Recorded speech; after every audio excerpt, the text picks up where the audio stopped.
दोस्तों, आदाब, सलाम, नमस्कार। आज के एपिसोड में हम चर्चा करेंगे वंशावली के बारे में।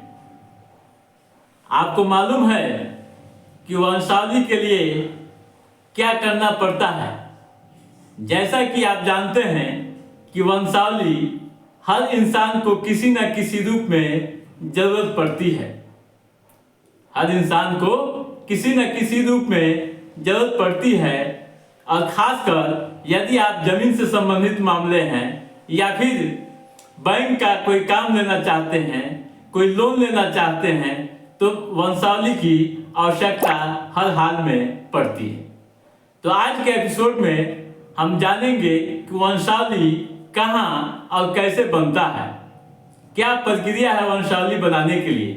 दोस्तों, सरकार ने एक नया नियम लाया है, एक नया बदलाव किया है वंशावली के नियम में, और कई अहम जानकारियां उसमें दी है जिसे हम अनुपालन करते हुए वंशावली बनवा सकते हैं। उसकी फी भी निर्धारित की गई है। तो आइए हम जानने की कोशिश करते हैं कि कैसे बनेगी वंशावली। दोस्तों, वंशावली के लिए अब आपको अपने गांव में ही आवेदन करना पड़ेगा। यानी पंचायत सचिव आवेदन लेंगे, लेकिन बनाएंगे, निर्गत करेंगे सरपंच, आपके गांव के सरपंच। कैसे प्रक्रिया है, आइए देखते हैं इसको विस्तार से। यानी हर गांव, हर पंचायत में ग्राम कचहरी संचालित है। आप जान रहे हैं कि हर गांव में ग्राम कचहरी संचालित है, और उस ग्राम कचहरी में ही आपकी वंशावली बनेगी। ग्राम कचहरी में वंशावली बनेगी। इसके लिए आपको एक आवेदन देना होगा। आवेदन कैसा होगा ये भी आप जान लीजिए। यानी शपथ पत्र एक देना होगा, शपथ पत्र के साथ एक आवेदन देना होगा, और उसमें 10 रुपये का शुल्क लगेगा।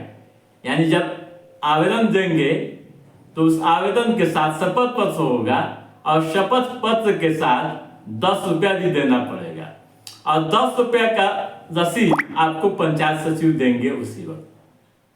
ठीक है। उस 10 रुपये को पंचायत सचिव पंचायत कोष में जमा करेंगे। अब पंचायत सचिव आपकी आवेदन को लेने के बाद पंजी का संधारण करेंगे, और उसकी जांच करेंगे 1 सप्ताह के अंदर। जांच कर संपूर्ण रिपोर्ट, अपना मंतव्य ग्राम कचहरी को देंगे। ठीक है। कहां देंगे? ग्राम कचहरी को। और कचहरी के जो सचिव होंगे, ग्राम कचहरी के सचिव, उसकी पूरी पंजी तैयार करेंगे।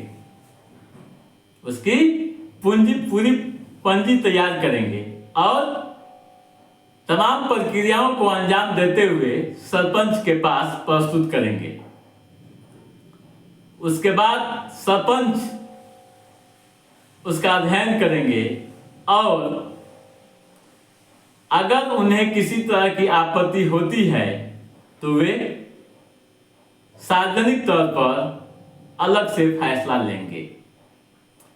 पंचायती राज विभाग के अवर सचिव मिहिर कुमार का पद इस बाबत तमाम जिलों को आ गया है, और आवश्यक निर्देश उस पत्र में दिया है। यानी बताया है कि किस तरह की प्रक्रियाएं होंगी। तो मैंने क्या बताया आपको, उस निर्देश के आलोक में सरपंच साहब, यानी गांव के जो सरपंच है, वो आपको आखिरी दस्तखत करेंगे। और सबसे बड़ी बात यह है कि वंशावली 2 कॉपियों में बनेगी, 2 प्रतियों में होगी। एक प्रति पंचायत कार्यालय में रहेगी, पंजी में रहेगी, और दूसरी प्रति फिर पंचायत सचिव ही आपको उपलब्ध कराएंगे। ठीक है, अगर किसी कारण से आपकी वंशावली भूल जाती है, गुम हो जाती है, तो आपको परेशानी होगी। कैसे? अगर दोबारा बनवाना पड़ेगा तो आपको 100 रुपये का शुल्क देना पड़ेगा, यानी पूरे 100 रुपये का शुल्क लगेगा। ठीक है, 100 रुपये शुल्क पंचायत सचिव लेंगे और उसका आपको रसीद देंगे। ठीक है, अब आइए ये जानने की वंशावली में क्या क्या कागजात आपको देना पड़ेगा। ठीक है, तो खतियान होगा, जमीन का खतियान से संबंधित कागजात कोई भी है तो लगेगा।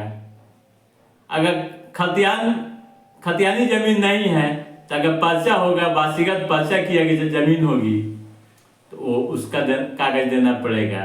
या फिर ये भी नहीं है तो वोटर आईडी कार्ड, इलेक्शन का जो प्रमाण पत्र बना है उसका सहारा लिया जाएगा। फैमिली का भी वोटर आईडी कार्ड उसमें लिया जाएगा। आधार कार्ड, आवास प्रमाण पत्र, ये तमाम कागजात रहेंगे। अगर ये भी नहीं है तो बोर्ड द्वारा अगर प्रमाण पत्र निर्गत किया गया है, मैट्रिक, इंटरमीडिएट, कोई भी स्कूल द्वारा, उसके आधार पर आपको वंशावली बनाई जाएगी। ठीक है साथियों, तो वंशावली कैसे बनाएंगे आपको जानकारी मिल गई। इसे सीधे भाषा में हम कहें कि वंशावली के लिए जो नए नियम आए हैं उसके अनुसार अब सरपंच बनाएंगे वंशावली और पंचायत सचिव करेंगे उसे निर्गत, लेकिन आवेदन पंचायत सचिव ही लेंगे। ठीक है दोस्तों, तो साथियों आज के एपिसोड में बस इतना ही।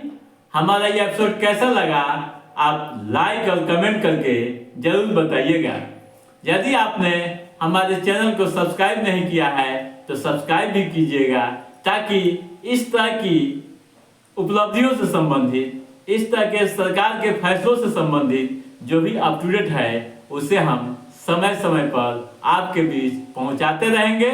तब तक आप अपने दोस्त को दीजिए इजाजत। नमस्कार।